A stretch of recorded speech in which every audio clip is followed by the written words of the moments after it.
In this video, you're going to learn how to set up event tracking in Google Analytics and the reasons why you would want to use it. So event tracking reports appear here underneath the behavior section and the events section here in Google Analytics. And really the benefit of using event tracking is that it allows you to capture user interactions on your site which Google Analytics does not automatically capture. So some examples of this to make it really clear are tracking how many people click on a click-to-call phone number on your website. So imagine you're a local business, you have a phone number at the top. You really want to track how many people click on that because that is the main purpose of your website, to get users to click on the website so they can make an order from you. Now normally with Google Analytics we cannot track this because when they click on that phone number, it'll just open up their phone and they'll dial straight away. Now, obviously, we don't have our Google Analytics installed on their phone, so there's no way that we can really track, that they went there.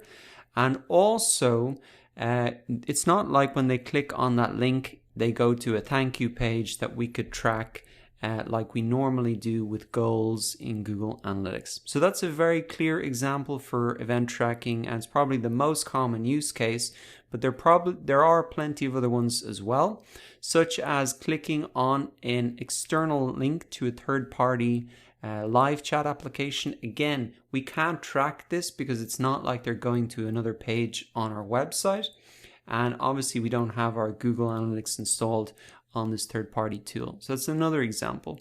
Clicks on email addresses, similarly, it's just going to open up in your email client. Video plays, again, it's not like they're leaving the page, so we can't really track that interaction. So that happens on the page. Same as podcast plays. Same for, say, if they select a color or size, we can't track that normally. Abandonment of a form field, so they don't complete anything, movement of even a mouse, scrolling down the page, or clicks to social profiles. Again, these are all examples of things you can't normally track with Google Analytics, and that is the big advantage of event tracking. So now that you understand the benefits of event tracking and use cases, how do you set it up? Well, the first step is really to copy the tracking code template. So to track an event, a snippet of code is added to the link on the site that you want to track.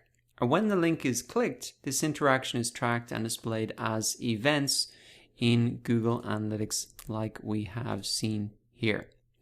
So what we need to do is really give a way for Google Analytics to receive the category of that event, what type of action it was, and maybe even give a label to it so that when we look at our reports here, we can really understand what type of category event is, what type of action it was, and also the event label, like what particular product was it clicked on. So that is what we want to do, but the first step is really just copy the link, and then this code is really added to the normal link that we would have on our website. So this is a full example of it all put together here. So this is an example of a link that you would have on the back of in the back end of your website. So this is what it would look in its coded form. So we have a link to download a PDF. Now you might be thinking, can't we track downloads of PDFs by going to a thank you page? Yes, we can normally, but in this example we're saying that they just click on a link and they download the PDF straight to their computer. We don't send them to a thank you page where they can download it. So in this scenario, and that's why we would be using event tracking. So what we have here is the normal link that we'd have for them to download the PDF. And then we also have this extra information that we're sending an event to Google Analytics saying they downloaded a PDF, and it was this particular PDF. And this is the text here that would appear on the website as a user reads it. They just see download PDF. They wouldn't see any of this extra information. So that's the first step, copy the tracking code template. Next step is to replace the template fields. So we want to replace the category, action, label, and potentially the value fields to describe the user's interaction with our website so that we can really see that once we open up our Google Analytics reports like this: category, action, and label. So the category, this is required. This typically is the object or group of objects that was interacted with. Could be like the video or the PDF. Then the action is the type of interaction. It could be like play or download, or in this example here, it could be things like product clicks, add to cart, remove from cart, etc. Then you have label.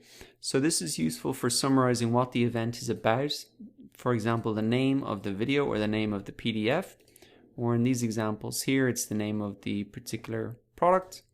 And you have the option to add a numeric value as well associated with the event, and that could be a dollar figure if you wanted to track that.